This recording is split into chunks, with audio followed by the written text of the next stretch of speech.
നമസ്കാരം. ഇന്നലത്തെ എൻ്റെ വീഡിയോ കണ്ട് എന്നെ സപ്പോർട്ട് ചെയ്ത എല്ലാവർക്കും ഒരുപാട് നന്ദി. ഇന്നലെ ഞാൻ പറഞ്ഞതുപോലെ തന്നെ ഇന്നും വേറൊരു പ്രവർത്തനവുമായിട്ടാണ് ഞാൻ വന്നിട്ടുള്ളത്.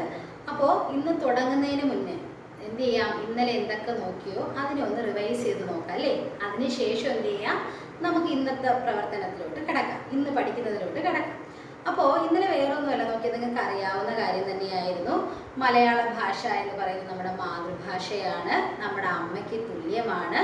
ശ്രേഷ്ഠ ഭാഷ പദവി ലഭിച്ച 5ാമത്തെ ഭാഷയാണ് ഇതെന്ന് പറയുന്നത് നമ്മുടെ മലയാളം എന്ന് പറയുന്നത്. പിന്നെ എന്ത് പഠിച്ചു നമ്മൾ? നമ്മുടെ പ്രാചീന കവിത്രയങ്ങളെയും ആധുനിക കവിത്രയങ്ങളെയും കുറിച്ച് അവരാരൊക്കെയാണെന്ന് പഠിച്ചു അല്ലേ. പിന്നെ ഭാഷ എന്ന് പറയുന്നത് ആശയവിനിമയത്തിനുള്ള ഉപാധി അല്ലെങ്കിൽ മാധ്യമം, ആശയവിനിമയത്തിനുള്ള മാധ്യമമാണ് ഭാഷ എന്ന് പഠിച്ചു. അപ്പം നമ്മുടെ ആശയവിനിമയത്തിനുള്ള മാധ്യമം ഏതാണ്? മലയാളമാണ് അല്ലേ. നമ്മുടെ മാതൃഭാഷയാണ്, പെറ്റമ്മയ്ക്ക് തുല്യമായ മലയാള ഭാഷയാണെന്ന് പഠിച്ചു. പിന്നെ നമ്മൾ എന്ത് പറഞ്ഞു? പ്രാചീന കവിത്രയങ്ങൾ, ആധുനിക കവിത്രയങ്ങൾ. ആരൊക്കെയാ പ്രാചീന കവിത്രയങ്ങൾ? ചുരുക്കി പറഞ്ഞ് എങ്ങനെയാ പറയുന്നേ? തുഞ്ചൻ, കുഞ്ചൻ, ചെറുശ്ശേരി അല്ലേ. തുഞ്ചത്ത് രാമാനുജൻ എഴുത്തച്ഛൻ ആരാ? മലയാള ഭാഷയുടെ പിതാവ്.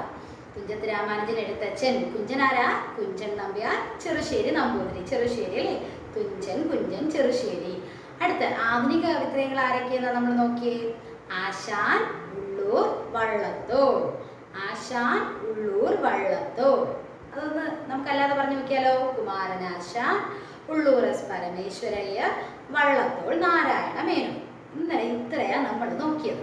ഇന്നലെ ഞാൻ പറഞ്ഞിരുന്നല്ലോ, ഇനി മുതൽ ഞാൻ LP UP കുഞ്ഞുങ്ങൾക്ക് ആവശ്യമായ, മക്കൾക്ക് ആവശ്യമായ കുറച്ച് വ്യവഹാര രൂപങ്ങളൊക്കെ ആയിട്ടാണ് ഞാൻ വരാൻ പോകുന്നതെന്ന് പറഞ്ഞു. അപ്പോൾ ഇന്ന് നമുക്ക് ഇമ്പോർട്ടൻ്റ് ആയിട്ടുള്ള ഒരു കാര്യമാണ് നമ്മൾ പഠിക്കാൻ പോകുന്നത്. എന്താ?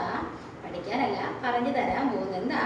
ജീവചരിത്രക്കുറിപ്പ് അല്ലേ. ജീവചരിത്രക്കുറിപ്പ് നിങ്ങൾക്കറിയാലോ. എന്താ ജീവചരിത്രം? എന്തായിരിക്കും ജീവചരിത്രം?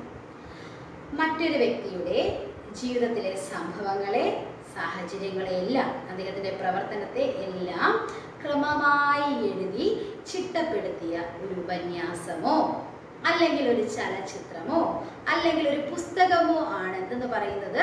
ജീവചരിത്രം. മനസ്സിലാക്കുക.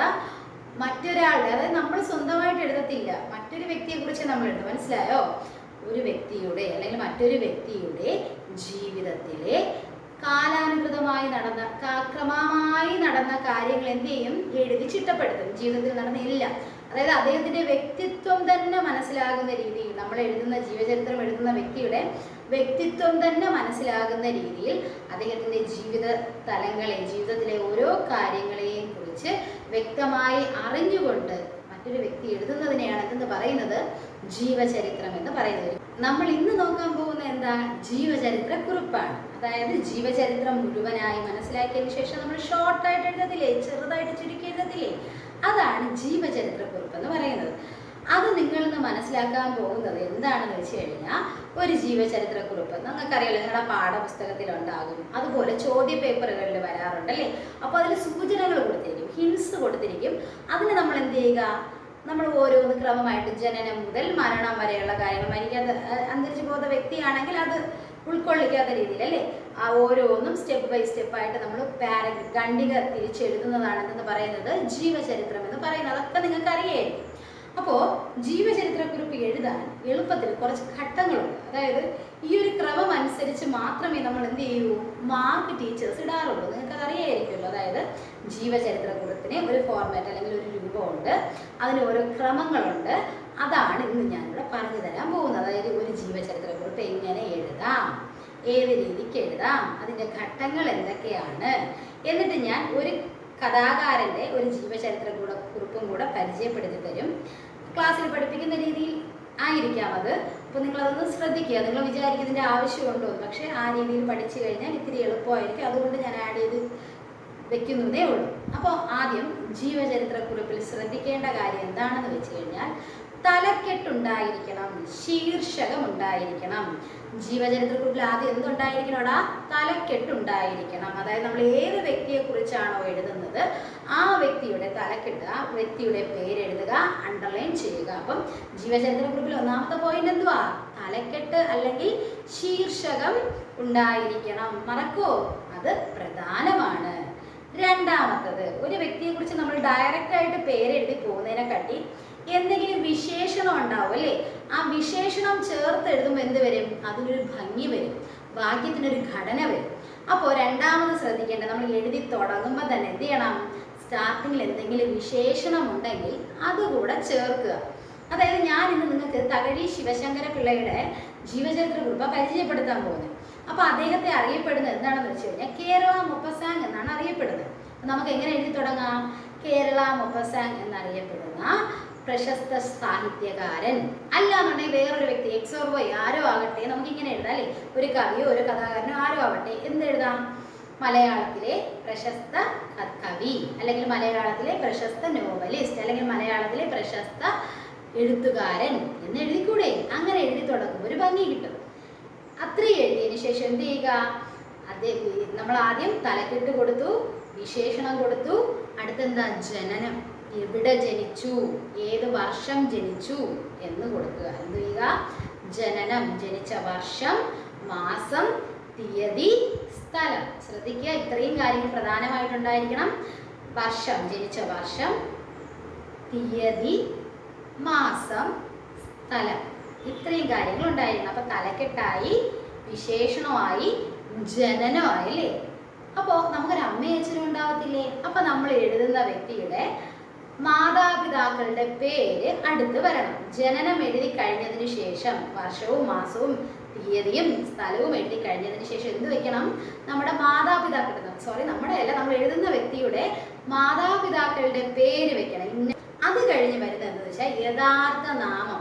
അടുത്ത് വരുന്നത് എന്താണ്, യഥാർത്ഥ നാമം. അതായത് ചില വ്യക്തികൾക്ക്, നിങ്ങൾക്ക് ഉദാഹരണമായിട്ട് പറയാം, നമ്മുടെ രാഷ്ട്രപിതാവ് മഹാത്മാഗാന്ധി അല്ലേ, നമ്മൾ അദ്ദേഹത്തെ ഗാന്ധിജി, മഹാത്മാഗാന്ധി എന്നൊക്കെ പറയും. പക്ഷെ യഥാർത്ഥ പേരെന്തുവാ, മോഹൻദാസ് കരംചന്ദ് ഗാന്ധി. അപ്പൊ നമ്മൾ എന്ത് ചെയ്യണം, പൂർണ്ണമായ പേര് ഈ സ്ഥാനത്താണ് എഴുതേണ്ടത്. മനസ്സിലായോ? ആദ്യം വിശേഷണം എഴുതുമല്ലോ, അതിനുശേഷം ജനനം എഴുതുമല്ലോ, അതിനുശേഷം എന്ത് ചെയ്യും, നമ്മുടെ രക്ഷകർത്താക്കളുടെ പേരെഴുതും. രക്ഷകർത്താക്കളുടെ പേര്, അതായത് പിതാവിൻ്റെയും മാതാവിൻ്റെയും പേര് എഴുതി കഴിഞ്ഞതിന് ശേഷം എന്തെങ്കിലും പൂർണ്ണമായ നാമമോ അല്ലെങ്കിൽ എന്തെങ്കിലും തൂലികാ നാമത്തിലാണ് അറിയപ്പെടുന്നത്, അങ്ങനെയൊക്കെ കാണുമല്ലോ, അതിൽ എഴുതുക, യഥാർത്ഥ നാമം എഴുതുക. അതിനുശേഷം എഴുതേണ്ടത് അദ്ദേഹം അല്ലെങ്കിൽ അവർ, നമ്മൾ എഴുതുന്ന വ്യക്തി ആരാണ്, നമ്മൾ ആരുടെ ജീവചരിത്രമാണോ എഴുതുന്നത് അവരുടെ തന്നെ സേവനങ്ങൾ, നമുക്ക് നൽകിയ, നമ്മുടെ സമൂഹത്തിന് നൽകിയ സേവനങ്ങൾ ഉണ്ടെങ്കിൽ അത് എഴുതണം. എന്തെഴുതണം, സേവനങ്ങൾ എഴുതണം. അതായത് അവർ എന്തൊക്കെ മേഖലയിൽ പ്രവർത്തിച്ചിട്ടുണ്ടെന്നുണ്ടാവുമല്ലോ. അതായത് ചിലർ സാഹിത്യ അക്കാദമി അക്കാദമിയിൽ പ്രവർത്തിച്ചിട്ടുണ്ടാവാം, അല്ലെങ്കിൽ പ്രശസ്ത അധ്യാപകനോ ആയിരുന്നിരിക്കാം, അല്ലെങ്കിൽ ഡോക്ടർ ആയിരുന്നിരിക്കാം, അല്ലെങ്കിൽ വേറെ ഏതെങ്കിലും മേഖലയിൽ പ്രശസ്തി നേടിയ വ്യക്തി ആയിരിക്കാം. അപ്പം അത് സേവനമാണ് അല്ലേ. അപ്പോൾ സേവനം അനുഷ്ഠിച്ച മേഖല ഏതാണെന്ന് എഴുതുക, അദ്ദേഹത്തിൻ്റെ ജീവിതകാലത്തിലെ സേവന മേഖല എഴുതുക. അതിനുശേഷം സംഭാവനകൾ എഴുതുക. അതിനുശേഷം എന്ത് ചെയ്യുക, സംഭാവനകൾ എഴുതുക. അതായത് സമൂഹത്തിന് വേണ്ടി എന്തെങ്കിലുമൊക്കെ തന്നിട്ടുണ്ടാവുമല്ലോ, കുറേ കാര്യങ്ങൾ. അതായത് കൃതിയിലൂടെ തന്നെ നമുക്ക് ചെയ്തു തന്ന ഒരുപാട് കാര്യങ്ങളുണ്ടാവും. അതായത് എഴുത്തിലൂടെ തന്നെ സാമൂഹിക പരിവർത്തനമൊക്കെ നടത്തിയ ഒത്തിരി കവികളും കഥാകാരന്മാരൊക്കെ നമുക്കിടയിലുണ്ടല്ലേ. അപ്പോൾ അതൊക്കെ ഇവിടെയാണ് വരേണ്ടത്, സംഭാവനകളിൽ. അത് കഴിഞ്ഞിട്ട് കൃതികൾ വരണം. അത് കഴിഞ്ഞിട്ട് എന്ത് വരണം, പ്രധാനപ്പെട്ട രചനകൾ അല്ലെങ്കിൽ കൃതികൾ, പ്രധാനപ്പെട്ട രചനകൾ അല്ലെങ്കിൽ കൃതികൾ അതിനുശേഷം. അപ്പൊ ശ്രദ്ധിക്കുക, 1 തലക്കെട്ട്, 2 എന്തുവാ, രണ്ട് വിശേഷണം, 3 ജനനം, 4 മാതാപിതാക്കളുടെ പേര്, 5 യഥാർത്ഥ നാമം, 6 സേവന മേഖലകൾ, 7 എന്താണ്, സംഭാവനകൾ, 8 വന്നിട്ട് കൃതികൾ. 8 വന്നിട്ട് എന്താ, കൃതികൾ അല്ലെങ്കിൽ പ്രശസ്തമായ രചനകൾ. അതിനുശേഷം പുരസ്കാരങ്ങൾ കിട്ടിയിട്ടുണ്ടാവും അല്ലേ. കേരള സാഹിത്യ അക്കാദമി അവാർഡ്, ഓടക്കുഴൽ അവാർഡ്, വയലാർ അവാർഡ്, അങ്ങനെ ഒരുപാട് അവാർഡുകൾ, പുരസ്കാരങ്ങളുണ്ട്. അതെല്ലാം കൃതികൾ എഴുതിയ ശേഷം ആ പാരഗ്രാഫിൽ അല്ലെങ്കിൽ ആ ഖണ്ഡികയിൽ വരേണ്ടതാണ് പുരസ്കാരങ്ങൾ. ഈ പുരസ്കാരങ്ങളെല്ലാം എഴുതി കഴിഞ്ഞിട്ട് മരിച്ചുപോയ വ്യക്തിയാണെങ്കിൽ, ഈ ലോകത്തോട് വിട പറഞ്ഞ വ്യക്തിയാണ് അദ്ദേഹമെങ്കിൽ അതെഴുതുക. എന്ന് മരിച്ചു അല്ലെങ്കിൽ എന്ന് അന്തരിച്ചു, ഏത് ദിവസം, എവിടെ വെച്ച് എന്ന് മരണം രേഖപ്പെടുത്തുക. ജനനമാദ്യം, ലാസ്റ്റ് മരണം എഴുതും. മരണം എഴുതിയിട്ട് ലാസ്റ്റ് നമുക്കൊരു ഉപസംഹാരം എന്നൊരു പോയിന്റും കൂടെ നമുക്ക് ചേർക്കാൻ പറ്റും. ഉപസംഹാരം എന്ന് എഴുതണമെന്നല്ല, ആ ഒരു പോയിന്റും കൂടെ ശ്രദ്ധിക്കേണ്ടി വരും. കാരണം നിങ്ങൾക്കറിയാലോ സ്മാരകങ്ങളൊക്കെ കാണും അല്ലേ? സ്മാരകങ്ങൾ പോലുള്ള കാര്യങ്ങളൊക്കെ നമുക്ക് എഴുതി ചേർക്കാൻ പറ്റുന്നതാണ് എന്തെന്ന് പറയുന്നത് ഈ ഉപസംഹാരം. മരിച്ചു പോയതിന് ശേഷം അദ്ദേഹത്തിൻ്റെ ഓർമ്മയ്ക്കായി, അദ്ദേഹത്തിൻ്റെ അനുസ്മരണത്തിനായി ഇന്ന സ്ഥലത്ത് എന്ത് ചെയ്തിട്ടുണ്ട്? സ്മാരകം പ്രവർത്തിക്കുന്നുണ്ട്. കുമാരനാശാൻ സ്മാരകമാണെങ്കിൽ എവിടെയാ? തോന്നയ്ക്കലിലാണ്. തിരുവനന്തപുരം ജില്ലയിലെ തോന്നയ്ക്കലിലാണ് അല്ലേ? അപ്പോൾ അതാണ് എന്ത് ഉപസംഹാരമായിട്ട് കൊടുക്കേണ്ടത്. ഇനി നമുക്ക് എന്ത് ചെയ്യാം? തകഴി ശിവശങ്കരപിള്ള നിങ്ങൾക്കൊക്കെ അറിയായിരിക്കും അല്ലേ? കേരള മുപ്പസാംഗ് എന്നറിയപ്പെടുന്ന വ്യക്തിയാണ്. ആരെങ്കിലും ഒരാളെ പറഞ്ഞു തരണമല്ലോ, ഇതെല്ലാം കൂടിക്കലർന്ന് വരുന്ന ഒരു വ്യക്തി ആയിരിക്കണമല്ലോ ഈ പോയിന്റ്സ് ഒക്കെ. അതുകൊണ്ട് തന്നെയാണ് തകഴി ശിവശങ്കരപിള്ള എന്ന എഴുത്തുകാരനെ ഞാൻ തിരഞ്ഞെടുത്തത്.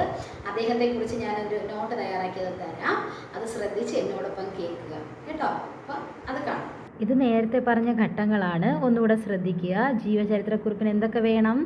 തലക്കെട്ടുണ്ടായിരിക്കണം, വിശേഷണം ഉണ്ടായിരിക്കണം, അത് കഴിഞ്ഞ് ജനനം, അതായത് വർഷം, മാസം, തീയതിയും സ്ഥലവും ഉണ്ടായിരിക്കണം, മാതാപിതാക്കളുടെ പേര്, യഥാർത്ഥ നാമം ഉണ്ടെങ്കിൽ അത്, സേവന മേഖല, സംഭാവന, പ്രധാന കൃതികൾ, പുരസ്കാരങ്ങൾ, മരണം, പിന്നെയോ ഉപസംഹാരം. ഇത്രയാണ് ഘട്ടങ്ങൾ. ഇത് മറക്കാതെ സൂക്ഷിക്കുക കേട്ടോ. ഇത് വന്നിട്ട് ആ ഘട്ടങ്ങൾ വെച്ചിട്ടുള്ള ഒരു ജീവചരിത്രക്കുറിപ്പാണ്. എന്താണ് അതിൻ്റെ ഹെഡിങ്? തലക്കെട്ട് തകഴി ശിവശങ്കരപിള്ള. ഒരിക്കൽ വായിച്ചു തരാം, ശ്രദ്ധിക്കുക.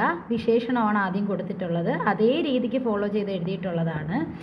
കുട്ടനാടിൻ്റെ ഇതിഹാസകാരൻ, കേരള മൊപ്പസാങ് എന്നീ വിശേഷണങ്ങളിൽ അറിയപ്പെടുന്ന മലയാള സാഹിത്യകാരനായ തകഴി ശിവശങ്കരപിള്ള 1912 ഏപ്രിൽ 17 ആലപ്പുഴ ജില്ലയിലെ തകഴിയിൽ ശങ്കരക്കുറുപ്പിൻ്റെയും പാർവതി അമ്മയുടെയും മകനായി ജനിച്ചു.